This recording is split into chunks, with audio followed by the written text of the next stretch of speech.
moving on to our next speaker, who is also a remarkable leader in digital advocacy, disability advocacy, digital influence, and historical research. She is the national spokesperson of the Autism Society Philippines and country manager for ASP Autism Works, tirelessly championing inclusion for individuals on the autism spectrum. She is also known as Mighty Magulang, a digital creator who educates and inspires with bite-sized history lessons and civic content. Her impact in the digital space earned her a spot as the sole Filipino representative on the TikTok Safety Advisory Council for Asia Pacific. Let us give a warm welcome to Miss Mona Magno Veluz. Salamat po for the kind introduction. At may I just say, grabe ang energy ng NU. Mabuhay mga nationalians. So, a lot of people know me as somebody on social media. I talk about history and genealogy. Sa lahat po ng nagfa-follow sa akin, meow meow. Alam niyo na yon. Now, before that, I was actually engaged with the Autism Society Philippines. I was the longest serving national president, so NGO worker po ako. Before that, I worked in telecoms and technology for almost 30 years. I was in marketing, I was in sales, I was in talent acquisition. And before that, I was a business student. So, taga-UP po ako, pero alam niyo naman, mga business students, united tayo dyan. Sino po ang marunong magbasa ng financial statements? Mga accounting majors, first major ko yan, pero nag-shift ako kasi hindi nila ako carry. Tapos, sino dito ang alam kung ano ibig sabihin ng 4 Ps and 6 Ms? Diba? Ang lakas makalatina pag alam nyo yan. At sino po ang marunong mag-judge ng tao depending on the font that they use in their presentations? Diba? Ganyan tayo lahat. We are visual, we are critical thinkers, and business majors are strategic. Strategic kasi we know how things work. Whether it is in business or in the NGO world, we know how things are run because our education gives us a holistic view of the world of business. And the world of business is no longer just business these days. Diba? I want to preface this talk by that background. Kasi these days, I am looking at the world of marketing. I am looking at the world of what we call influence through the lens of somebody who is also a content creator. Alam niyo naman, ako'y naging content creator by accident dahil nung pandemic wala akong magawa. Kaya in-explore natin ang TikTok. Pero marami po akong learnings because of this experience. And una-una, I know that the pandemic was an inflection point when content creators overtook celebrities as bannermen for brands. The power of digital influence is also growing. So as business majors, as future leaders, we need to understand how this works. Ito sa totoo lang, every time they call me influencer, medyo cringe ako. Parang, meron din tawag yung mga ahensya, tawag nila KOL, Key Opinion Leaders. Parang feel ko, hindi ko feel, I do not identify as an influencer or a KOL. Kasi, feel ko, wala akong kinalaman sa mga desisyon nyo sa buhay. Di ba, it's so much power that you put on these people who you see on social media. But I also acknowledge that the following, and the credibility that you build online also makes people parang want to hear what you say and also value what you say. Ayan. It brings us to this new thing called influencer marketing. Na wala naman dati yan nung nag-aaral ako, pero meron na ngayon. So influencer marketing is all about leveraging people like me, content creators, to promote a change in behavior. Meaning you want to sell something, you want to sell a product or a service. And there is power to that ability to change how society acts. Anyone can be an influencer, sa totoo lang. Taas niyo ang kamay niyo kung ang aspiration niyo ay maging influencer. Admit na everyone wants to make it, like be popular on social media, di ba? Ayaw niyo admit ha kayo. So, the digital landscape has been democratized. And you get the most unlikely influencers. Like, si Diwata, di ba? Parang everybody loves her to the point na she feels she could actually run for a seat in Congress because of that position. I'm not endorsing her, by the way. But, di ba, there is that parang change in your identity pag nakita mo na, ay, they love me, they are giving me power. So that's how that works.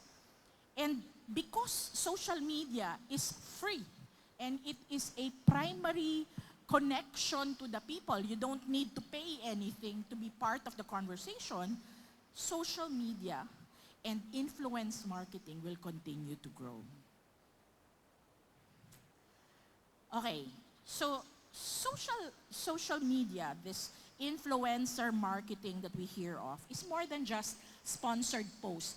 Akala nyo basta sponsored post, akala nyo basta popular siya, influencer marketing na yon. Actually, hindi.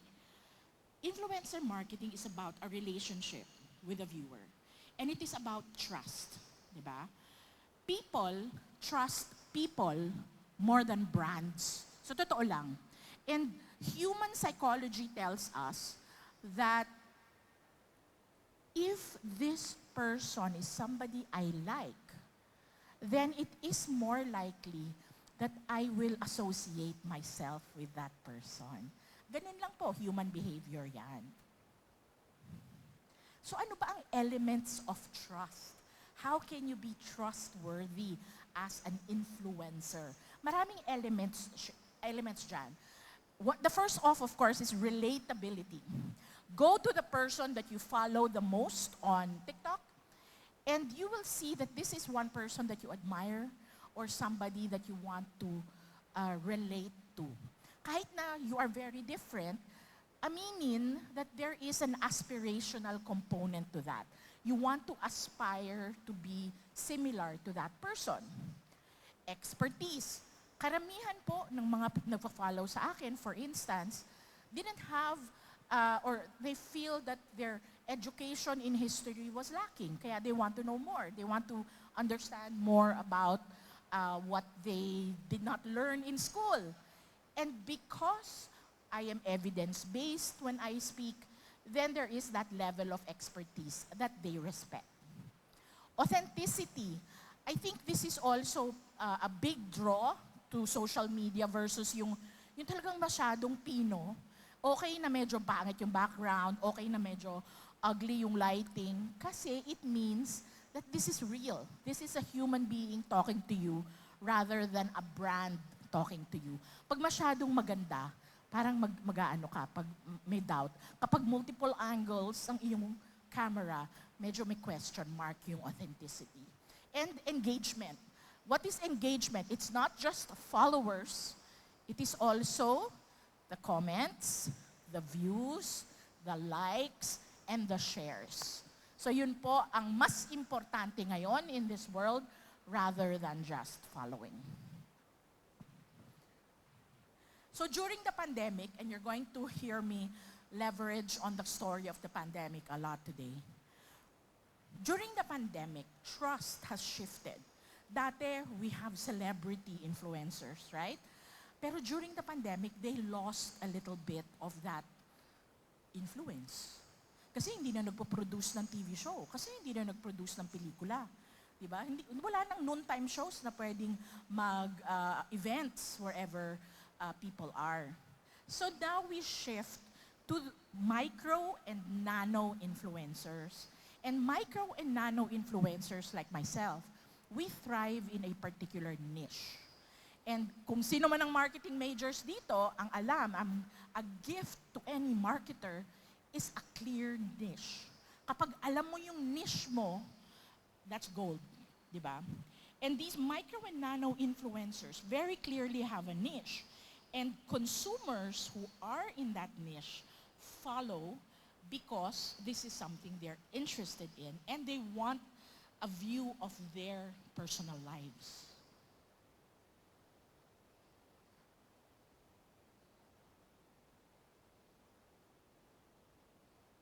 Okay. So like I said, kapag alam nila yung buhay mo, it becomes relatable, di ba?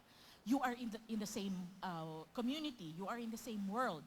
And that relatability is gold. It trumps the popularity or reach. So makaka-influence sa akin ang behavior ng isang Gen Z na gusto magluto versus isang napakapayat na celebrity na nagluluto. Kasi alam kong hindi naman niya kinakain lahat yon. Pero si mommy, kapag sinabi niyang masarap, masarap yon. At kung ano yung ihahin niya sa pamilya niya, ayon, carry ko yon. So there is that relatability to that. And from a business standpoint, if you in the future start to represent brands, they look at conversion or return on investment.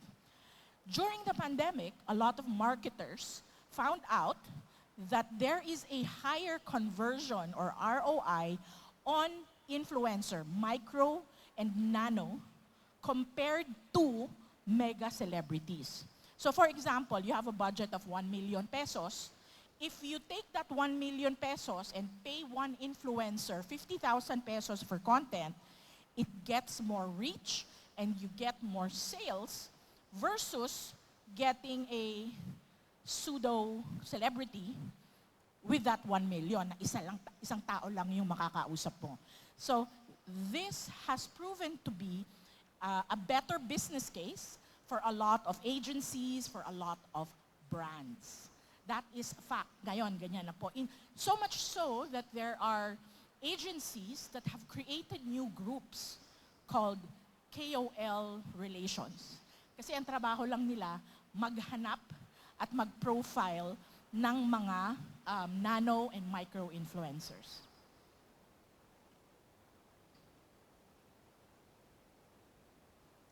There. Storytelling. Storytelling is very valuable kasi everyone loves a story and it builds emotional connection. Sa totoo lang, yung kwento na very passionate and very first person, kung mga na-experience niya, is more valuable than hard sell. Kung bibigyan mo ako ng benefits ng isang produkto, pero you are talking to me about specs, you are talking to me about the technology of it, versus somebody actually experiencing the product, edi syempre, dun tayo sa may kwento, di ba?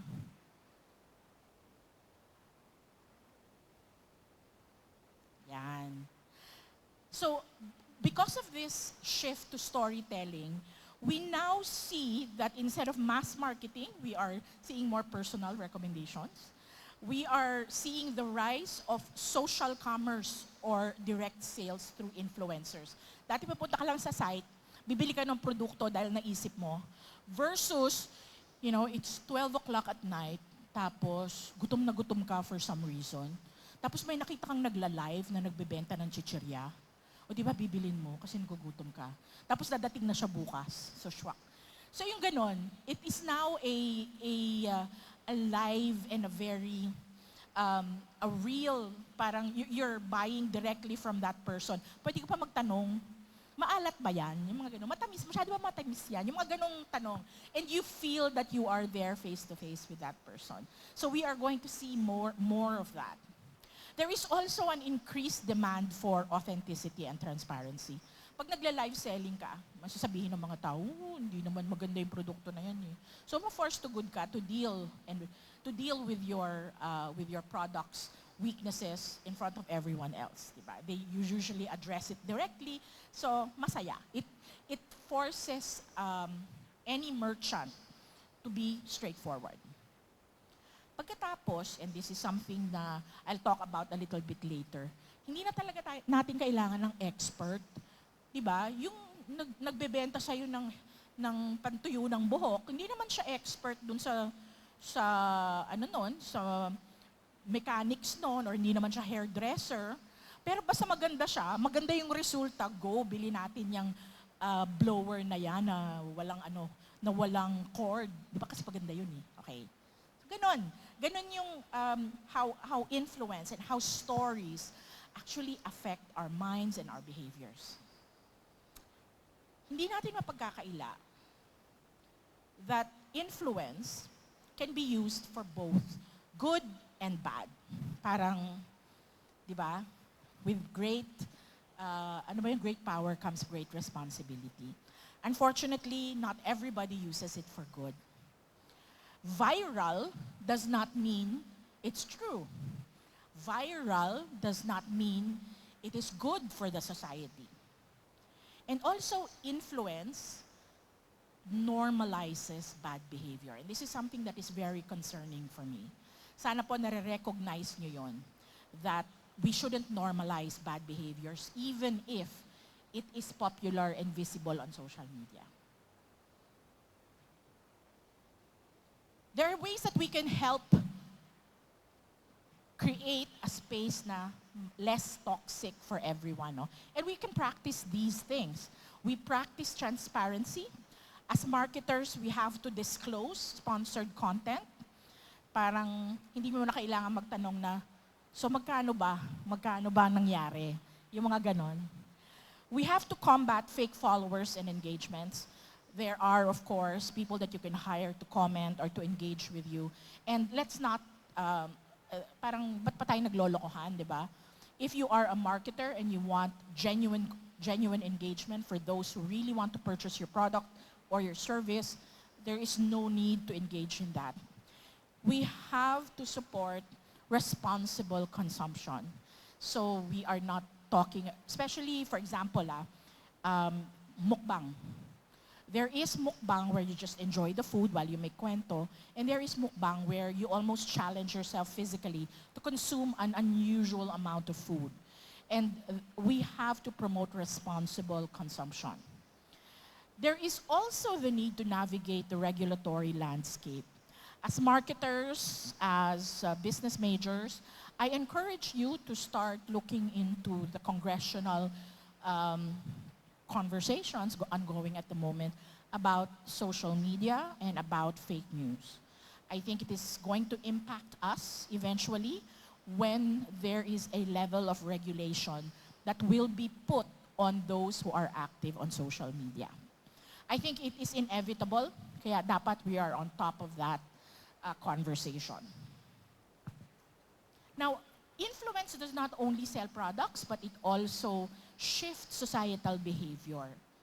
Again, during the pandemic, ang dami pong mga influencers na nag-set ng trends, whether they were making dalgona, or making bread, they were plantitas, they set a trend.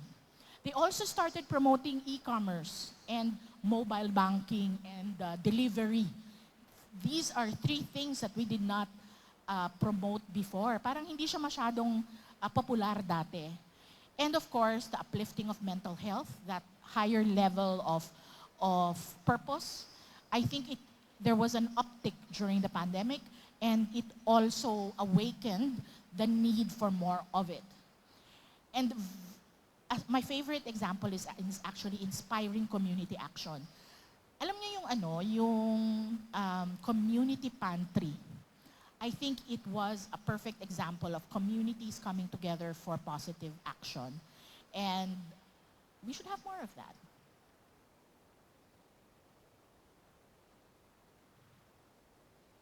Okay.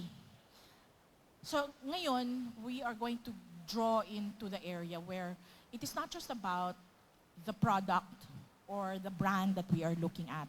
We have to start looking at the bigger society. Content creators shape public opinion. Believe it or not, admit it or not, there is that element of shaping public opinion. And brands must vet their creators and value integrity in them. Hindi po pwedeng in-evaluate nyo lang sila dahil marami silang followers. Dapat, you also have to think what they stand for. Importante yun. The future of influencer marketing can be summarized in these few points. Unang-una, AI. Everyone is using it, but there is also a line. We have to integrate it into our work, but be mindful of the ethical use of AI. We also know that there will be a focus on micro and nano influencers kasi nga there is a democratization of influence ongoing, and there's going to be a long-term relationship moving forward between influencers and brands. Also, sa mga nasa analytics track, mabuhay, dahil you are going to have a long and very profitable career in front of you. Analytics is a big thing, whether in marketing or in IT or in any industry really. And of course, there is that importance of diversity. Diversity, equity, inclusion. That's very important in the long term. So if there is anything that you are going to pick up from my talk today, let it be this. Influencer marketing is a structural shift. It is no longer just a trend.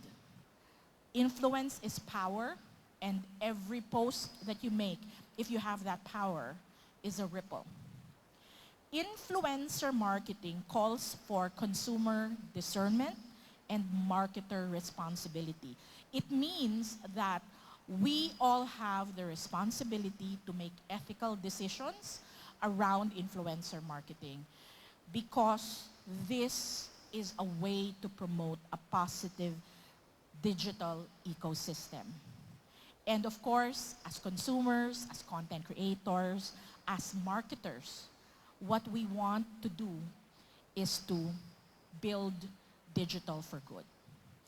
Maraming salamat po. My name is Mona Magno Veluz at mabuhay po kayong lahat. Thank you. I am so happy to be here at PRISM 2025. Medyo naiinggit ako because I didn't have this when I was a business student many years ago.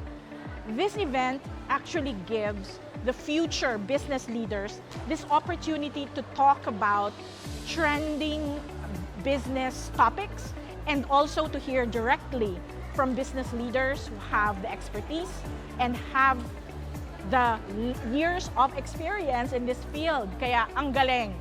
You guys are so lucky to be attending PRISM 2025.